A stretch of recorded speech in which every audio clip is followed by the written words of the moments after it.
I'm Margaret Carol Bergman. I'm the Executive Director of Thoreau Farm. And I think everyone's been given a copy of this book, What Would Henry Do? The panelists that you see before you, who will be soon speaking, are all contributors to the book. And one of the book's contributors is your neighbor, Joe Wheeler, who was the first president of Thoreau Farm. And he said, I'd like to do a program at Newbury Court and give my neighbors a copy of the book. So this is from Joe Wheeler. I'll keep it brief. We have a couple of programs coming up at Thoreau Farm. And on this Sunday, 2 o'clock, we have a program on dementia for family and caregivers. One of our board members, Deborah Beer, her expertise is in Alzheimer's care, and she's written a book of tips for the caregiver of how to keep it together during what can be a very challenging task, but also rewarding. So you're all invited to this talk, and we have flyers over on that table. As I mentioned, Joe is the first president of Thoreau Farm Trust, and this year we celebrate the 20th anniversary of Thoreau Farm Trust. Yes, and Joe spearheaded the move to save the birthhouse of Henry David Thoreau. And we'll be celebrating in big style, and we hope that you can come. On Friday, November 16th, Diane Ackerman, she's the author of The Zookeeper's Wife. I don't know if you've read it or seen the movie. She will be speaking at Concord Academy and accepting the Henry David Thoreau Writing Prize on behalf of the poet Mary Oliver. Mary was supposed to come, and we were hoping she would come, but she's ill and unable to travel. And Diane is a good friend of hers, and she's stepping in to receive the award. That event will be free and open to the public, and we hope that you can come. On Saturday, November 7th, at 3 o'clock, we'll be having another panel discussion, but this one will be on living a principled life. And NPR, WBUR's Jack Beatty will be the moderator for that panel event, and that will also be at Concord Academy. And we have the launch of the history of Thoreau Farm at the Birth House. There's a book that was written by Lucille Stott. I don't know how many of you remember Lucille, but she was an editor of the Concord Journal, and probably you've been reading her for years and had not even noticed it, because as a former reporter, no one ever noticed my byline. So, also in the way back of the audience, I'd like to point out one of my board members, Peter Alden, a well-known birder in this region and around the world. So if you have any birding questions, you can approach Peter after the event. Peter, wave your hand. Peter. Peter grew up in Concord. So I'm going to hand the program over now to our current president of Thoreau Farm Trust, and the man who made this book. It was his idea. What Would Henry Do? Essays for the 21st century? Yes, I forget where we are. So without further ado, Ken Lazat. Thank you, Margaret. By the way, how many of you know Margaret? Have you ever met her before? Raise your hands if you have. Only a couple. Well, let me just tell you one thing. Margaret came to us about 2 years ago, and it was a time when Thoreau Farm was struggling, and we actually even talked at one of our meetings about closing it down. That would be the end of the birthplace of Henry David Thoreau. We brought Margaret in to help us out through that transition, and she has been great. So I'm going to ask you to give me a round of applause for Margaret.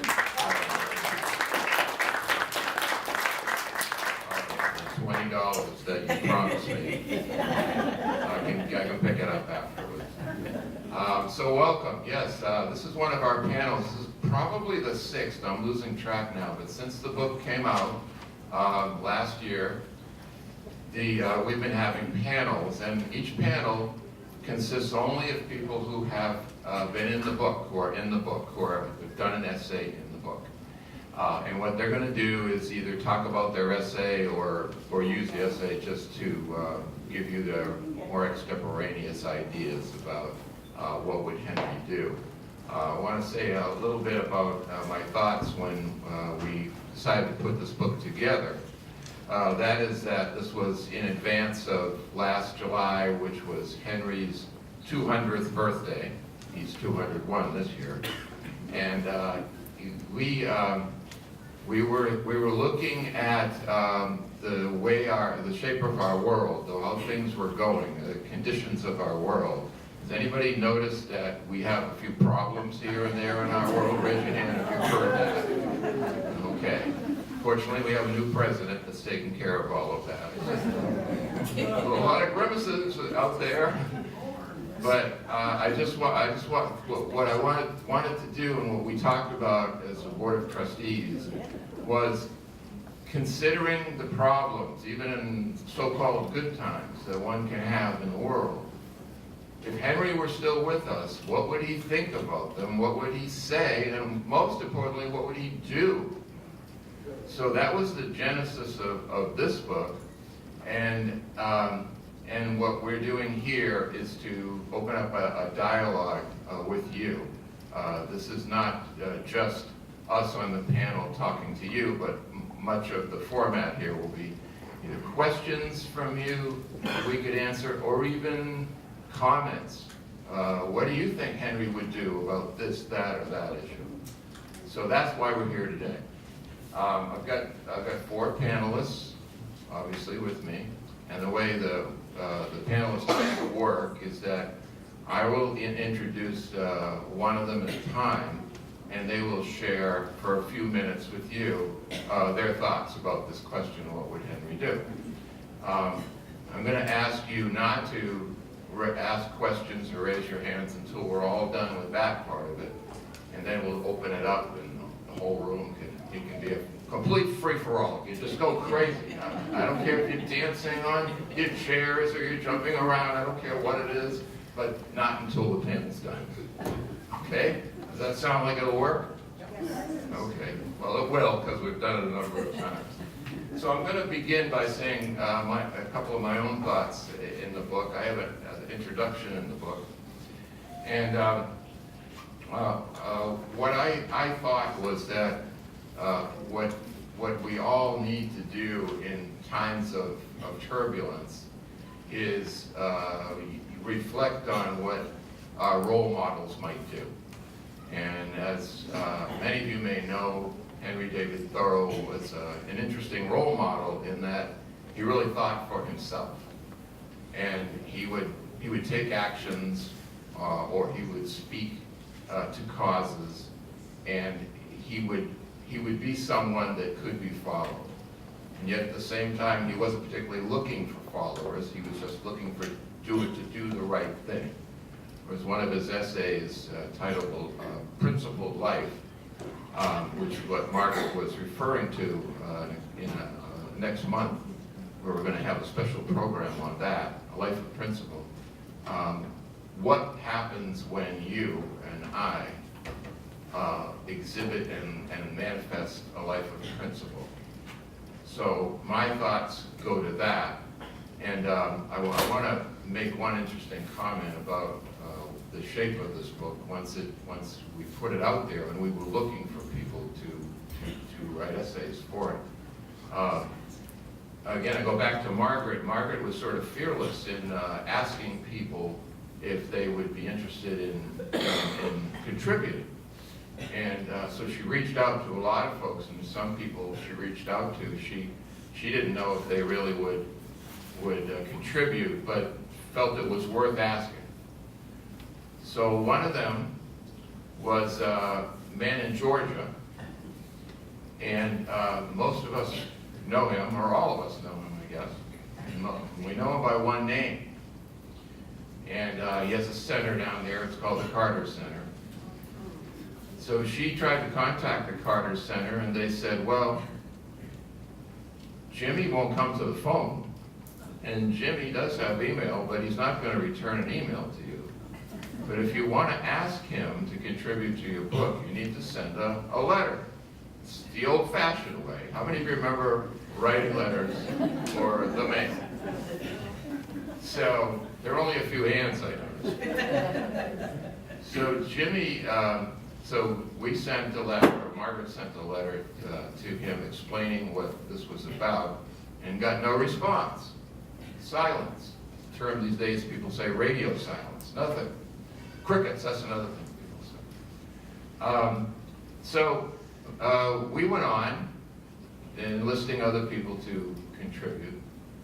And then one day, in the mail, completely, unannounced, there was this package. And Margaret opened the package, and there was one page in there. No letter, no note, just a page. Maybe it was 2 pages, but 1 or 2 pages. And it was an essay by Jimmy Carter. And he wrote it just for this. It was not something that he had done for someone else. He wrote it just for this. And so the beginning of this book has Jimmy's thoughts on what would Thoreau do. And what I want to do before I get the panel started is read you, because it's very short, and it's really to the point, what he wrote for us.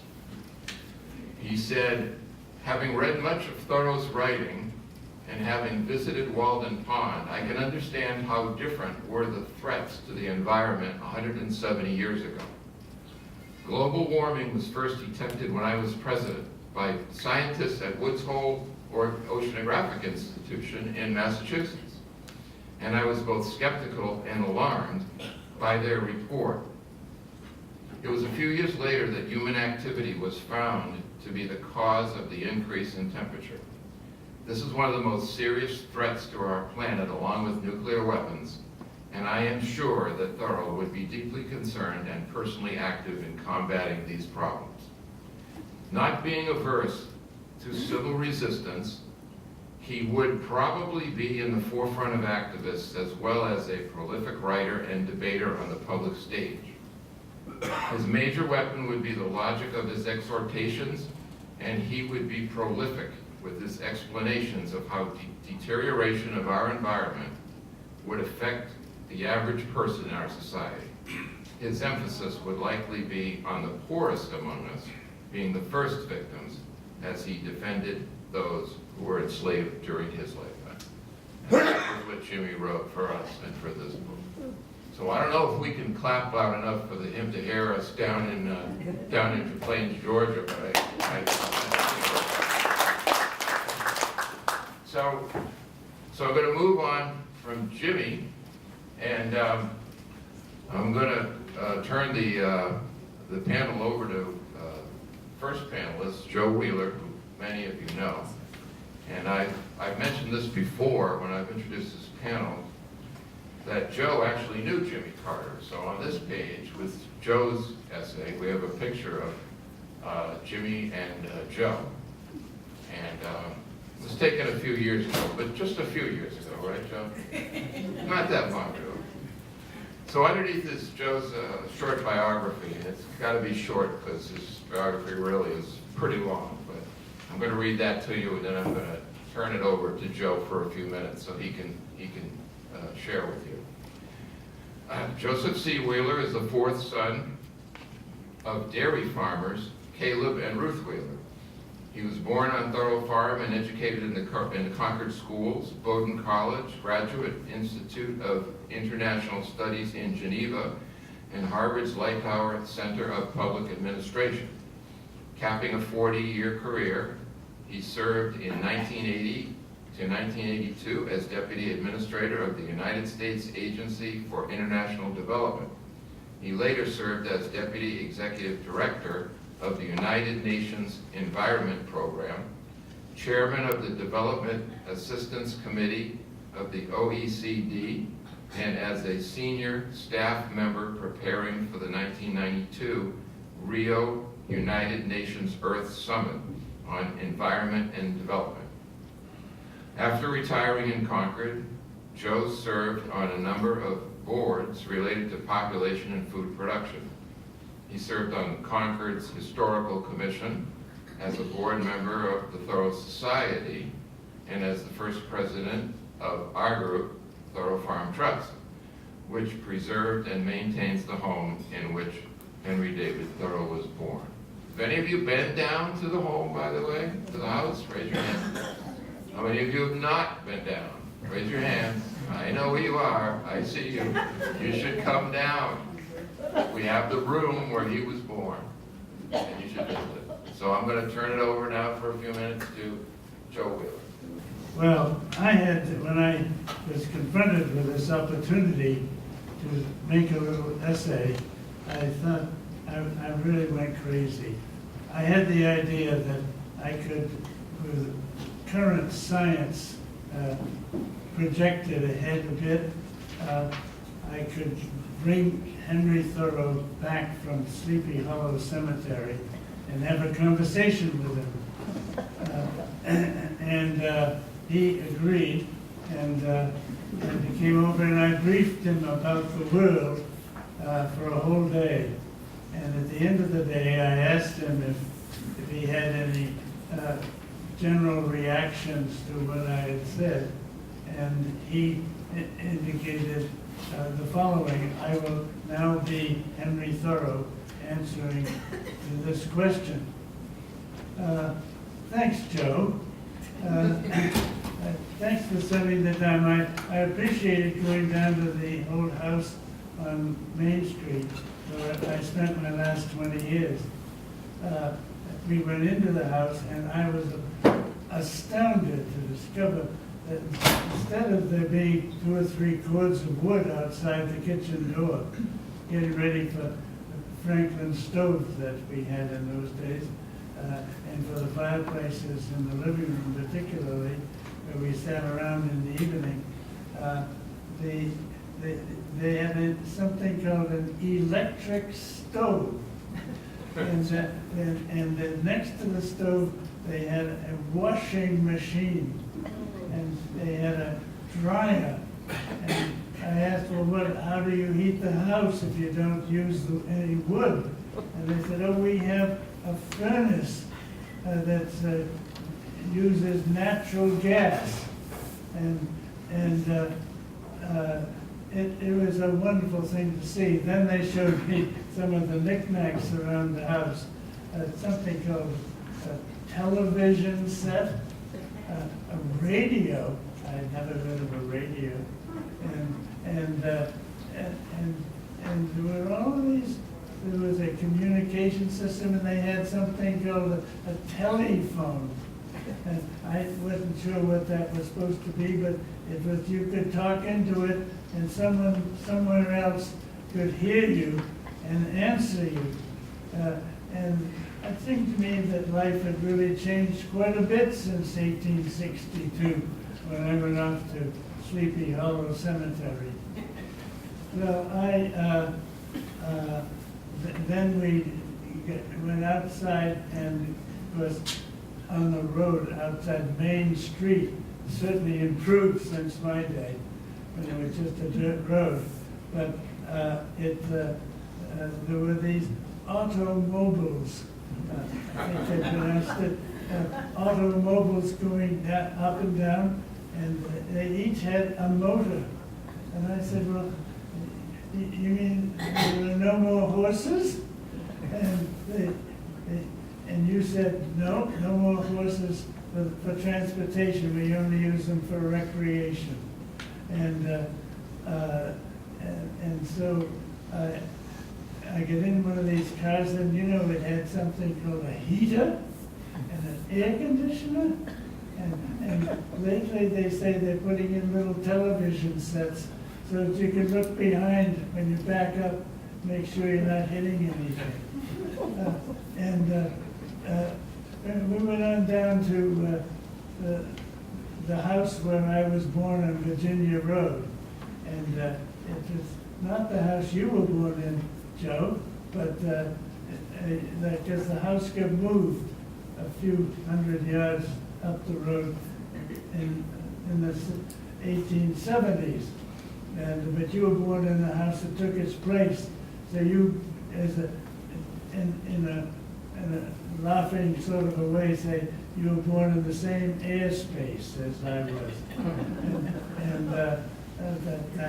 That's good enough, don't you think? I was interested that the farm didn't have any farm buildings anymore. I said, no, my father and mother, who had a dairy farm here, they retired in 1953, and the airport next door wanted to keep the buildings and activity away from the woods on the flight path. And he was amazing. You mean flying? Flying?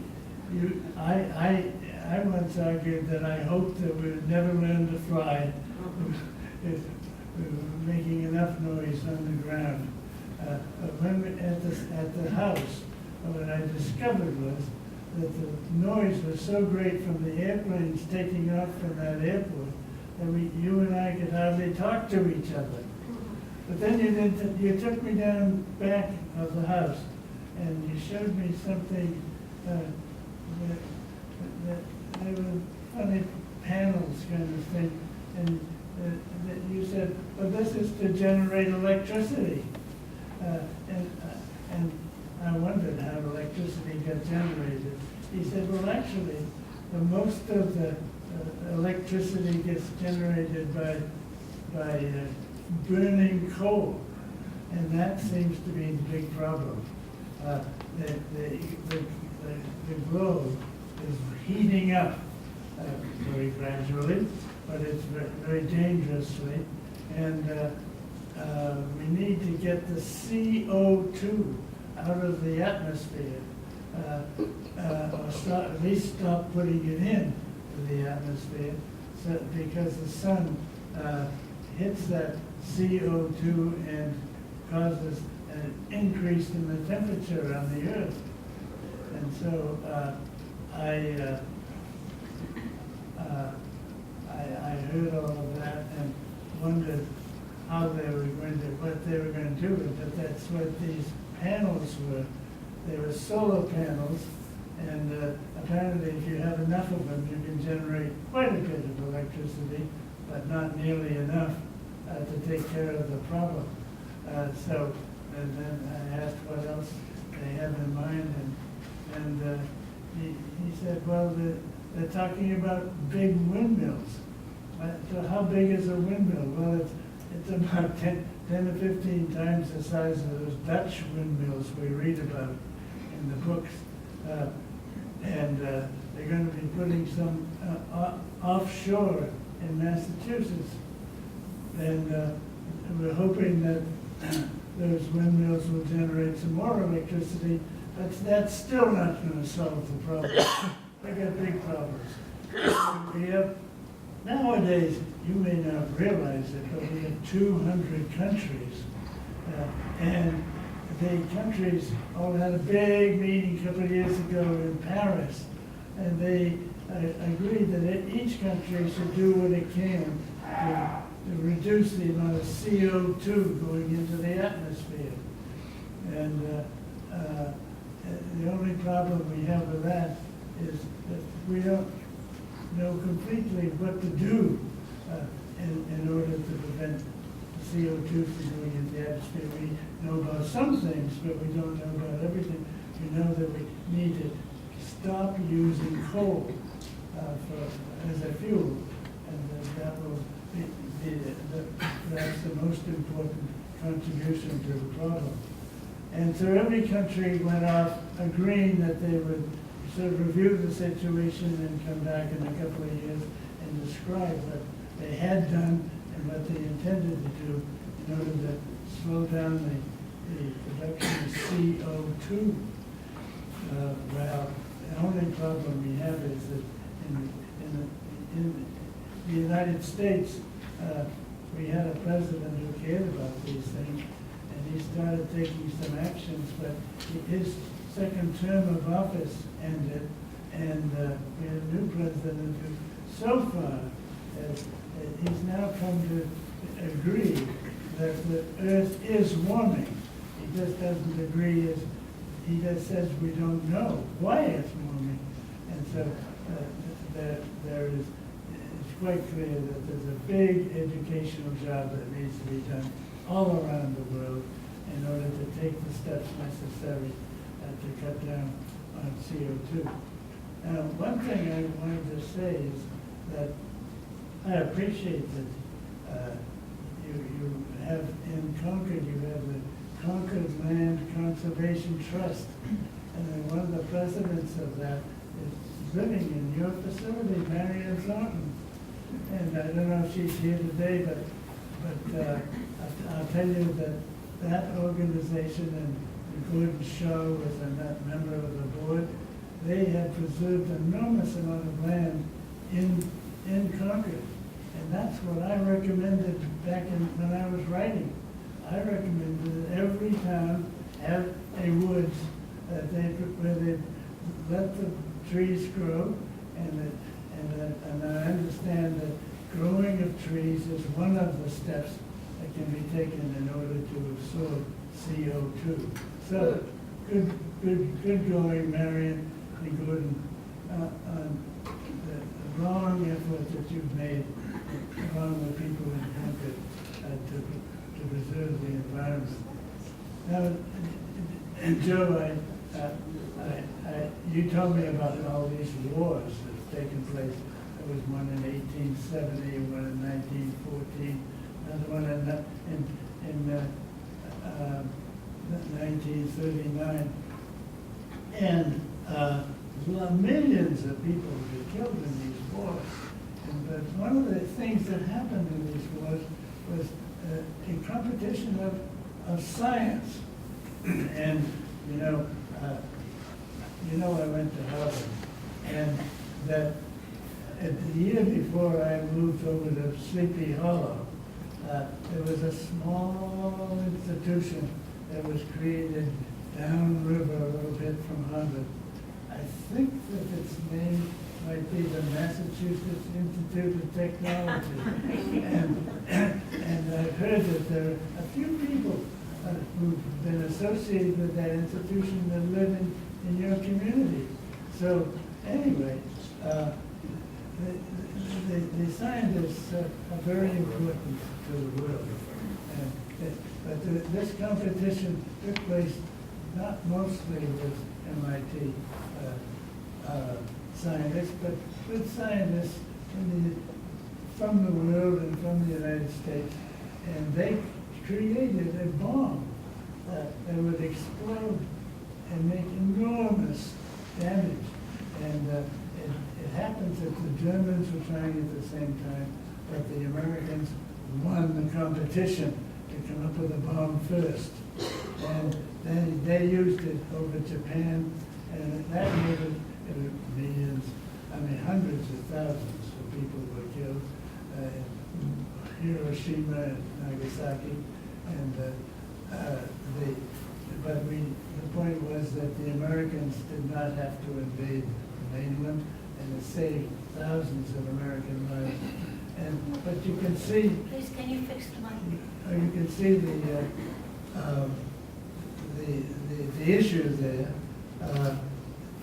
Now atomic bombs being made in countries all around the world, in big countries, most of which where we trust the leadership to use them sensibly.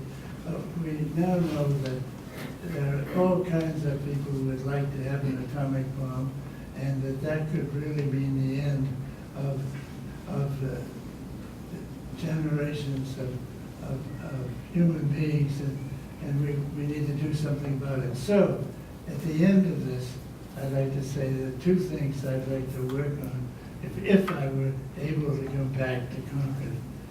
One of them is I'd like to work on global warming, and I'd like to work on controlling of the atom. Thanks.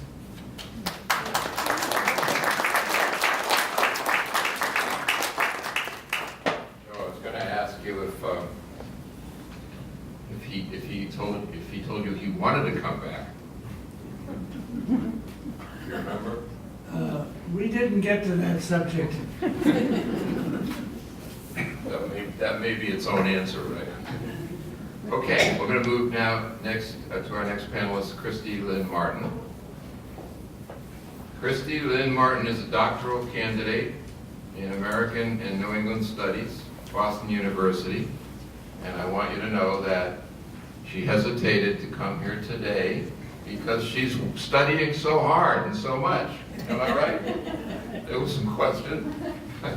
A transcendentalist at heart, she has studied Concord, Massachusetts She has studied Concord, Massachusetts' literary circle for more than 20 years and enjoys reading and spending time outdoors, especially with her cat Bob. Originally from Rochester, New York, Christy now lives and works in Concord as a museum professional, including historical interpreter with us at Thorough Farm. So when those of you come down to see the birth house and the birth room, she might take you on a tour. Christy. It's a pleasure that I was actually able to be here with you today. I finished my dissertation a couple of weeks ago, so it was able to be possible. So thank you for having me here with you. She finished her dissertation. Yes. She finished. So when I was asked to contribute to this book, What Would Henry Do?, I was faced with the challenge of answering that question, and that's what I decided to talk about in my essay. As an academic, the idea of thinking about what a historical figure would do in a time that they didn't live in was a challenge for me. So I decided that I was not going to try to answer that question, but instead look at what it means to ask the question itself of what a historical person would do. Let me try to rephrase. Could you hear? To rephrase that. So the problem for me was to bring a historical person into the present in a time that they didn't live in.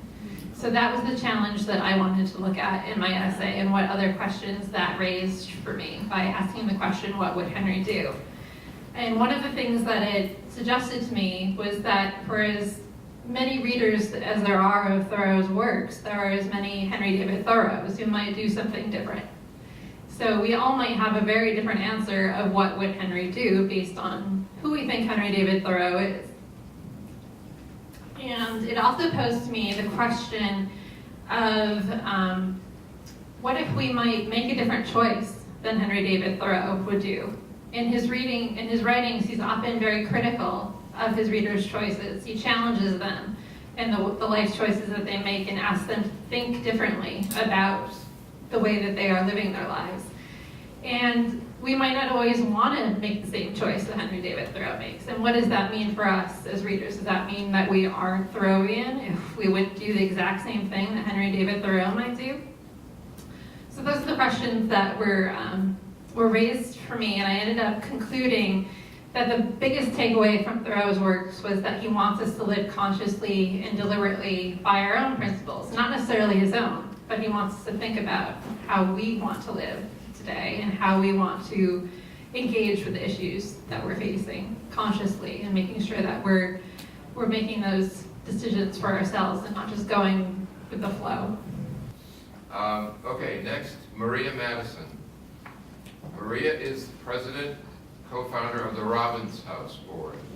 Who knows what the Robbins House is? It's a fairly new addition to our houses here in Concord, and she can tell you a little about that. Her career has blended community work with international health and clinical research. Currently, she is a Fulbright specialist as well as adjunct faculty with the University of Global Health Equity in Kigali, Rwanda, organization called Partners in Health. A longtime Concord resident, she is married to a pretty extraordinary spouse. He must be here, right? With two exceptionally wonderful young adults. Somebody's ears are ringing right now. I also want to mention that, as I said at the beginning, we've had about 6 of these, and my premise for the panelists was as many of the essayists as I could give a chance to be on the panel. That's what I wanted to do. I didn't want to repeat anybody if it wasn't necessary. I wanted to give everybody a chance. So we did pretty good until today, when I needed one panelist and I had to think of, well, who would I ask back a second time of all the panelists? It's a really big build-up for you, isn't it? And I thought of Maria and asked Maria, and I told her when she came in here today, This is history, because she's a first panelist, so we've asked back a second time. Maria Madison. It's definitely an honor to be here. I haven't prepared anything formal to say, but I have two themes that I thought of when asked to write this section. And the first one was Thoreau's quote on, "It's not what you look at that matters, it's what you see." So I'm going to talk a little bit about that theme, and then I'm going to talk about how it may or may not relate to this device. So bear with me a little bit. When he says it's not what you look at that matters, it's what you see, we know he's really thinking about the meaning and intensity of life, and he spends his entire life documenting even the most minute details of nature. In the process of doing that, he also brought us to a deeper understanding of humanity and looking at the humanity of the least known people in our community. For him, those were the men who went below the radar, and he wrote about them in his book, The Men of Concord. For me, when I think of Thoreau and what it is to really see, it reminds me of moving to Concord.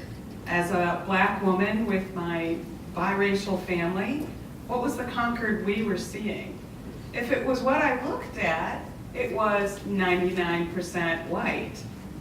But if I look below the surface, almost like Thoreau had read Moby Dick, and he was taking kind of a Melville approach to life, looking at every little detail, taking your time, documenting everything, trying to figure out what's going on, as well as what's the relationship of a leaf to a stem, or community to its individuals. That's what I started to see. And through that process, I could also see that Concord had a black history. It wasn't written about necessarily in many popular places, but Thoreau had written about that black history, and he'd written about it by documenting the lives of some of Concord's so-called fugitive slaves. He had written about helping people who were fleeing slavery, coming from the South and going north. But Concord also had enslaved people that he didn't write about, and he didn't write about the people who owned those slaves. But we did learn about the people he helped and saw who were trying to escape slavery. And he wrote about them in great detail, and he was also seemingly observing them in the same way that he was documenting the trees, the flora, and the fauna. On February 2nd, 1859, Thoreau wrote, "I see Peter Hutchinson." Peter Hutchinson was a black man who lived in Concord back in the middle 19th century. Thoreau says, "I see Peter Hutchinson cutting down a large red oak on Abiel Haywood's hillside." Anybody know Abiel Haywood or the Haywood House? It's in the center of town. So most Concordians would say, hey, that's near the circle, the rotary in the center of town. So he sees this black man who's cutting down not just a tree, and he's not just looking at a tree, but he identifies it, a large red oak on Abiel Haywood's hillside. He points out to me, that is Peter Hutchinson, the black man, points out to Thoreau what he calls the gray oak, there with a thicker bark than the red. It's the scarlet oak. Two remarkable things happen here. First, Peter Hutchinson, the black man, isn't just looking at the trees, he sees the trees. And the two men, Hutchinson and Thoreau, discuss the red, gray, and scarlet oak trees. So this is the middle of the 19th century. Not many blacks and whites are talking to each other, not to mention about something that had absolutely nothing to do with whether they could provide free labor for them or serve them. They're talking about nature. Secondly, Thoreau documents the conversation in his journal. So not only is he having a conversation with a black man on seemingly equal terms, although we can never know, but he writes about it in his journal. So thanks to that, we know, this encounter. We know more about this community. By all accounts, this sounds like a conversation between equals about nature. though one man is black, one is white, and it's the mid-19th century. So the exchange was remarkable, enough to be etched in one of the most timeless journals ever written, which is quite different to perhaps how Ralph Ellison wrote in The Invisible Man, that blacks often feel that they're not being seen, not being heard, or not being treated as equals. So Thoreau saw what others looked past, quite often, especially in the 19th century, but up until today as well, as we head into trying to vote and hoping that one person, one vote matters. So what would Thoreau do with a cell phone? You probably see a lot of people with these, and I don't even think that these days we see people using them to speak, because you'll see everyone with earplugs or earbuds, or you'll see people with the little microphone in their ear. So I think we're seeing people using these to do what, primarily? Anybody want to guess? Photography, take pictures. Anybody use a cell phone for pictures? Yeah. So my guess is, and I'm going to take a vote, how many of you think if Henry David Thoreau had ever been introduced to a cell phone, who thinks he might have used that technology to take pictures? If you think yes, raise your hand. I'd say that's about half the people in the room. I think that's a controversial question. There are a lot of Thoreauvians who would say, but here's a man who says, we are becoming the tools of our tools. Here's a man who says, why would you take a train ride between 2 points? If you do, you'll miss out on everything in between. So why would Thoreau use a cell phone?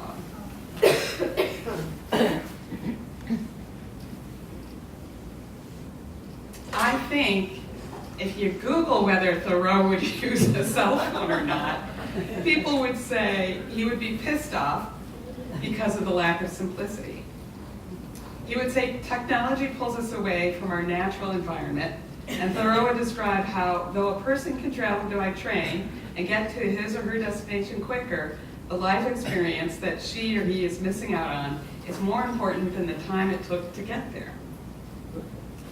There could have been greater simplicity if many of our books, for example, had, and especially books from the 19th century, had cell phones, and the images and the documentation of how women dressed or how we documented what happened in the 19th century would be well documented. But I think for Thoreau, I'm going to jump ahead, there are very specific examples of why and when he would use a cell phone. On October 1st, 1851, Thoreau documented helping to transport a fugitive slave who had taken the name of Henry Williams to safety in Canada. A cell phone in Thoreau's hands, and in the hands of all the other anti-slavery activists before him, could have advanced the anti-slavery movement in immeasurable ways. Thoreau's hunger for detail would have compelled him to photograph this black fugitive slave's face. What might Henry Williams's face have told us that Thoreau could not have captured in a journal entry? Thoreau's journal entry refers to Williams as well-behaved, though a photo might have shown a full-grown, upright man beaten down by his circumstances. The cell phone photo might have screamed, "This is a man terrorized by his environment," as opposed to just writing in a journal, well-behaved. Thoreau would have appreciated the dialogue such a photo would have inspired among his fellow transcendentalists. The cell phone photo might have helped Thoreau depict the genocidal act that was slavery. When debating what Thoreau would do in modern times, we're reminded that Thoreau put nature first, and despite his saying men have become the tools of their tools, he would have greatly appreciated the lightning speed with which the cell phone would have helped to document truth and moved science, humanity, and civil societies forward. Thoreau, bound by conscience and a good heart, would have appreciated both the infinite ability to document the vastness of nature through photographs and the rapidity of sounding the alarm of injustice. If Thoreau showed any hesitation at all to pick up a cell phone to take pictures, I would tell him to pick up the phone. Thank you. For those who are in the room who aren't familiar with Robin's house, you want to say a couple of words about that? Sure. speaking of, it's not what you look at that matters, it's what you see.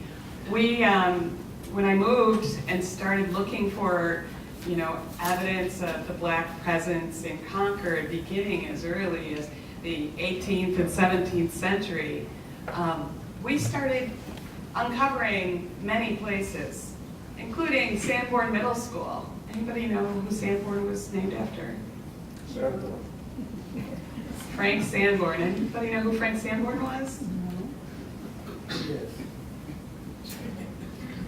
Who was Frank Sanborn? Well, Frank Sanborn lived on Sudbury Road, and he was involved in efforts to help end slavery. Absolutely. So we started discovering these stories and trying to teach everyone about it. Frank Sanborn was one of the Secret Six, for example, and he funded John Brown's raid on Harper's Ferry, a turning point in the abolitionist movement.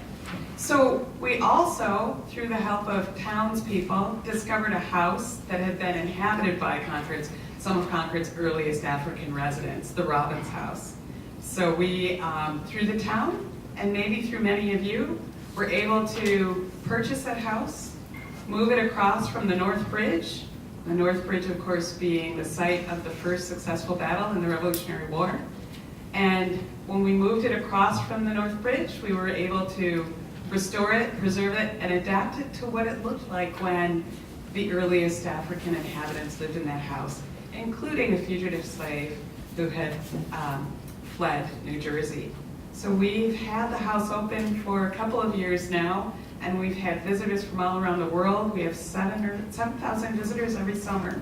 And we describe the stories of not just what it was like to live in Concord, but that house helps us to tell the stories of Black life in New England, as well as the country, as well as across the country, including Southern California. Lots of stories that we can tell at another time, but we interpret the African American history through the Robbins House. Our final panelist, as the saying goes, last but certainly not least. We'll find out, right? We'll find out. This is Jeff Zinn. He is director and actor. He is the managing director of Gloucester Stage Company in Gloucester, Massachusetts, and the author of The Existential Actor, Life and Death on Stage and Off. His father was the historian and social critic Howard Zinn. Some of you may have heard of him. Thanks for having me here. I think I'm maybe, I sort of wondered when I was asked to contribute to the book, why me? What do I have to contribute? When I was in the 8th grade, I wrote an essay about Thoreau. And by the way, I learned how to pronounce it today. Okay, so I'm going to try. It was for my 8th grade civics class, which happens to be in Atlanta, Georgia, a segregated white school. And I ruffled a few feathers with my essay on Thoreau. But it was it's maybe started me down one of many paths that I followed. Anyway, I've made my whole life in the theater.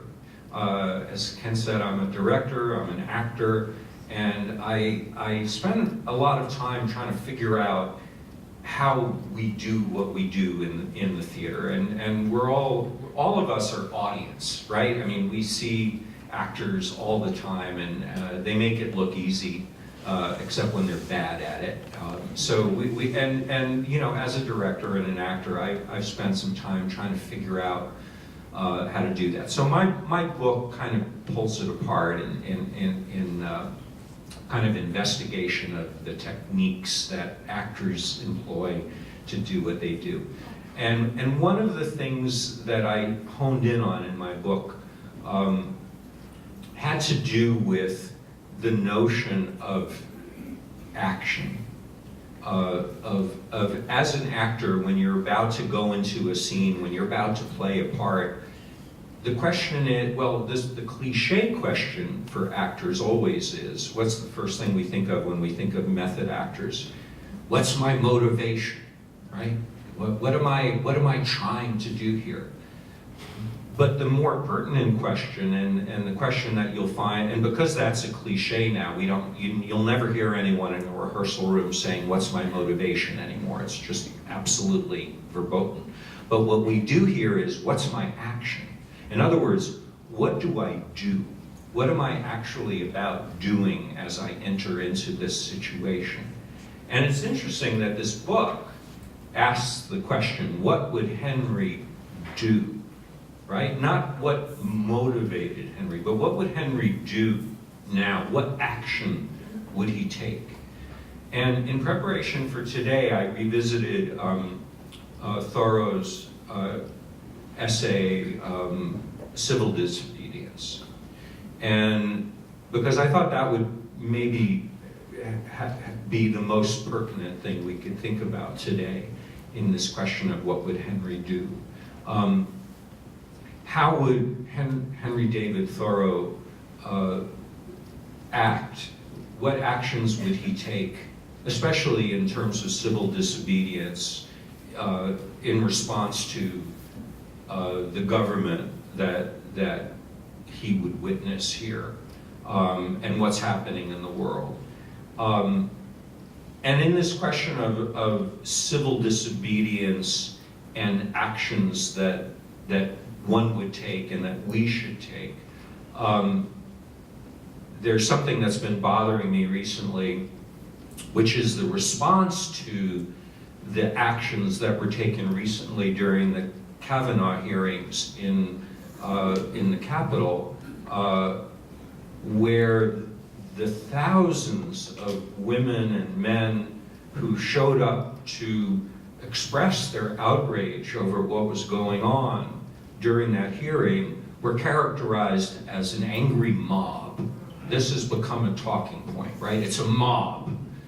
And I just think that's really interesting. Here you have people who are acting, who are performing civil disobedience, which is their right and which is an obligation, really.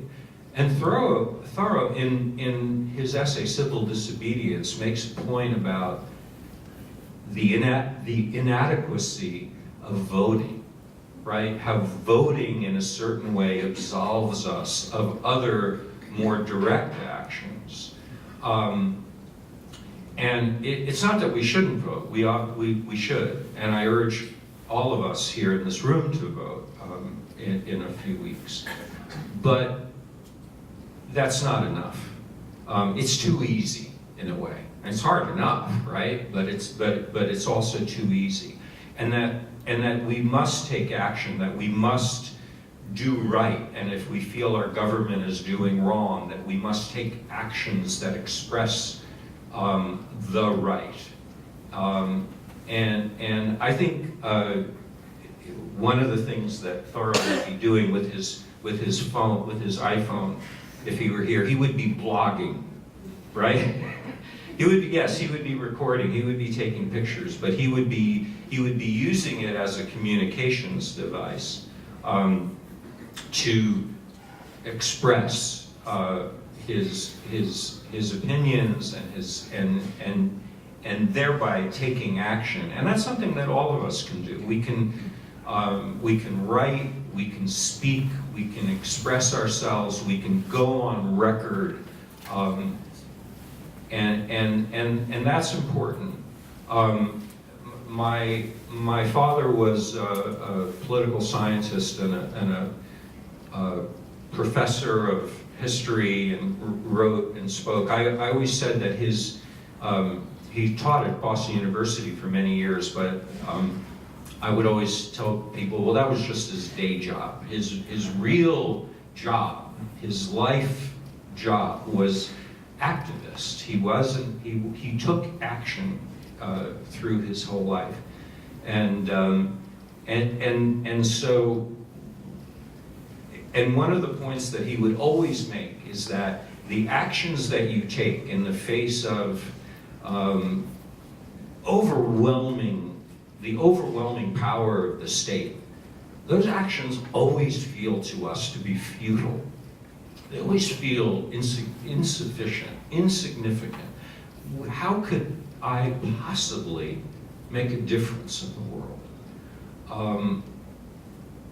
And yet we're reminded that so many of the things that we now take for granted, like the 8-hour day, right? These are things that were won by people acting, protesting, taking actions that they must have thought were futile at the time that they were doing it. I'm old enough to remember the Vietnam War, protesting the Vietnam War, marching, and it feels like you're just, spinning in the wind, when you're up against these forces. And yet we now know that Nixon, hunkered down in the White House, was driven crazy by the protesters. It had an effect, and our actions now are having an effect. Thank you. I echo what you're saying, be activists. We just can't go to the polls in a couple of weeks and vote and then go home and go to sleep. We have to be activists. We have to be part of the, if you want to call it, the mob. And I want to be part of that mob. I have a feeling that very few of us, after we vote that day, are going to go home and go right to sleep. For the Thoreau Farm Society, do you actually take political action? Do you write as a group in protest? I'm going to let Margaret answer that because she's our authority on that subject.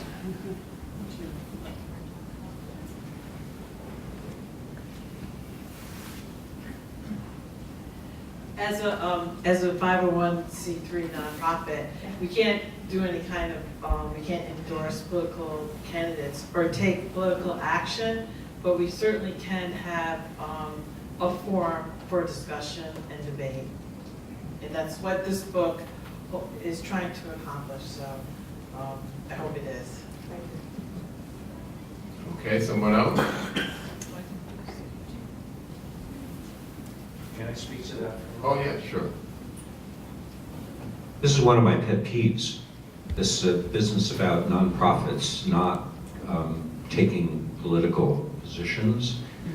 It's not stopping the churches, right? It's not stopping people from preaching from, politicking from the pulpit.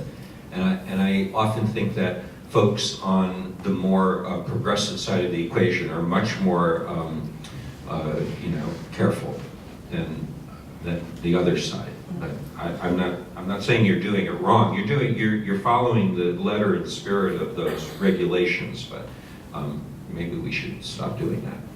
Something to think about. Well, here's my follow-up to that.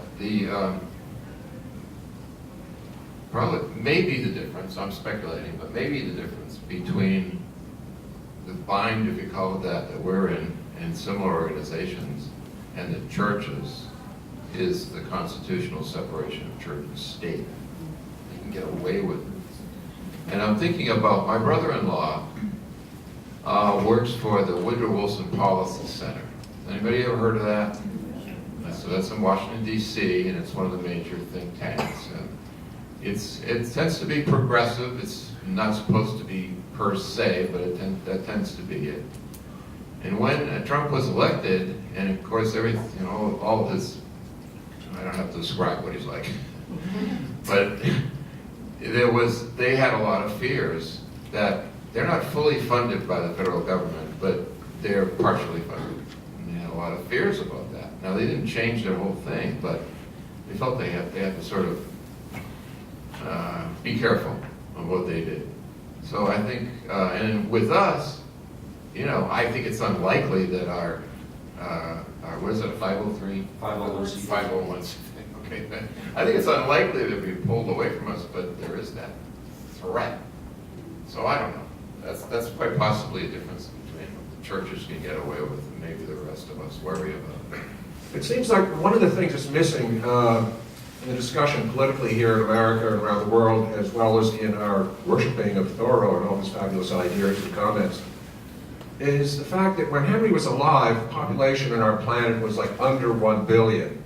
Today, it's around 8 billion, headed for 20 billion, and we look back at all of these issues that bother us so, economic problems, environmental problems, climate change, the migration of people from poor parts of the tropics, there are various chaotic governments and systems and so forth trying to get to Western Europe, trying to get to America.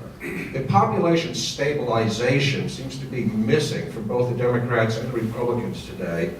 And I have a hunch that Henry would understand how our planet is finite and 8 billion people just should not happen. And I have a hunch that he would have read Paul Ehrlich's Population Bomb, and it would have brought that up into many of the discussions of every issue that we're talking about.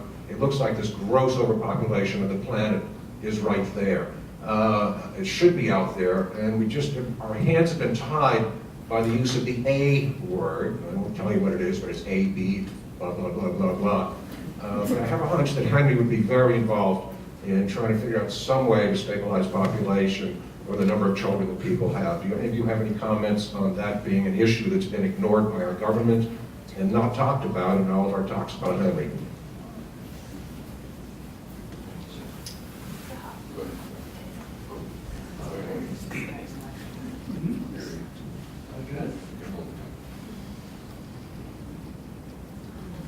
Well, I used to be involved in the population issue, interested in making certain that people who wanted to have less children had the means and the knowledge necessary in order to achieve that.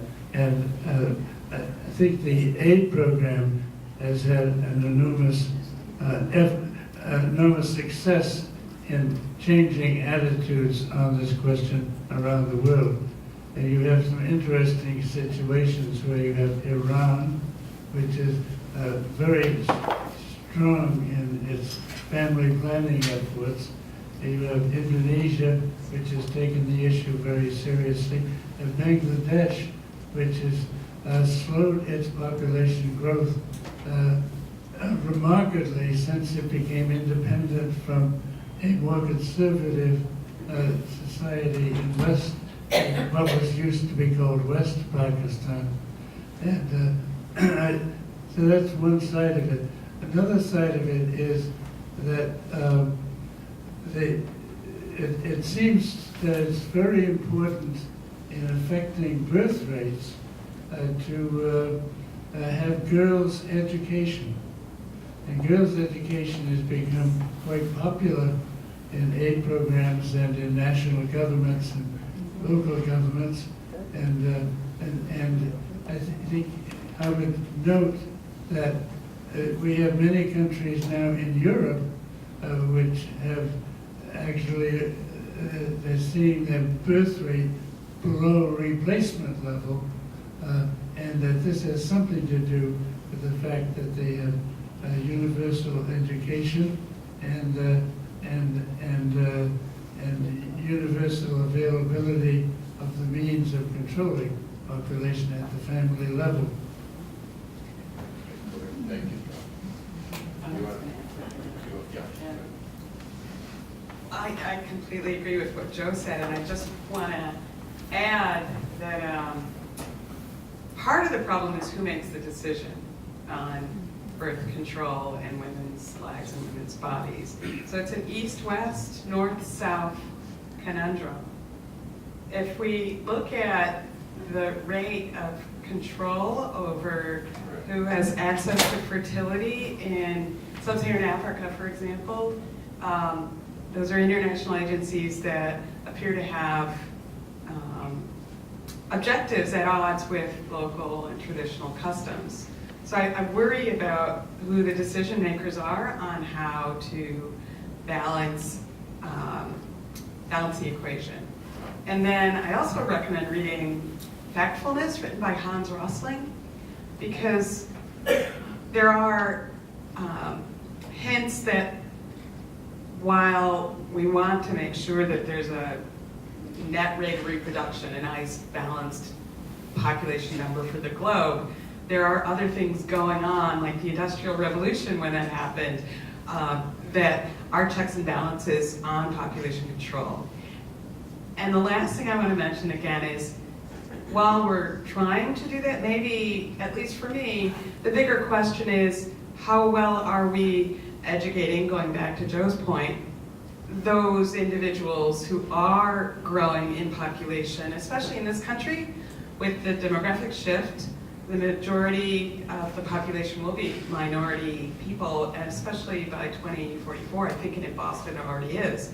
So I think for me, your question is a large one that the world can take a look at, but what we also need to do in a local level is to say, if we know that the greatest growing sector of our population are individuals who are going to underfunded schools, are individuals who aren't necessarily on the same pathway into college and higher ed and going to have a wonderful prospect for transgenerational wealth or healthy lives and healthy jobs, that's something we can do more about, is to make sure that those who are in our community, our larger community, are getting the kind of education that will help them contribute back to creating wonderful societies. I think the question of education is the most important one of all, and that we, among others, are doing our worst about. And it's time for us to turn around and start creating better education from the ground up, from the babies up, so that we create a society which can realize that the entire society needs that first, so we can be better later. Okay, thank you very much. I would only add to that comment, you said education bottom up.